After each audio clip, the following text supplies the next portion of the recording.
Amid high border tension between India, China, the Confederation of All India Traders, CATE, wrote to Union Minister Ravi Shankar Prasad demanding to ban Huawei ZTE Corporation of China from participating in the 5G network rollout in India. In a letter, CATE said that Huawei and ZTE should not be allowed to participate in the 5G network, citing national security concerns. In the letter, it alleged that these Chinese companies have been globally charged with a list of crimes including spying, conspiracy, money laundering, bank wire fraud.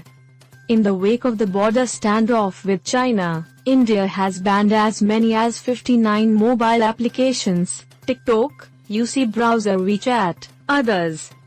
CATE National President B.C. Bhartiya, while complimenting the center for taking various steps to reduce China's dominance after the killing of 20 Indian soldiers in the Galwan Valley, said, by banning 59 Chinese apps, cancelling highway, metro and railway contracts, the government has shown that they stand in solidarity with the nation's sentiments and are deeply anguished with China's attitude.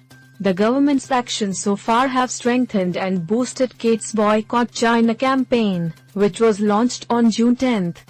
However, to give a stronger message to China, it is absolutely necessary that the government immediately announce the banning of Huawei and ZTE Corporation and ensure that they do not participate in the 5G rollout of India.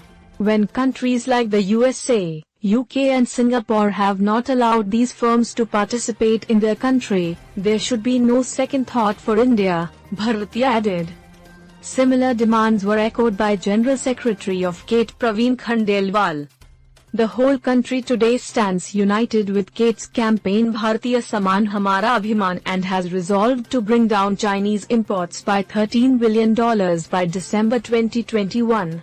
There is a strong awakening in Indian traders and consumers that they must buy and sell Indian goods and put a permanent stop to Chinese products once and for all, Bhartiya told India Today.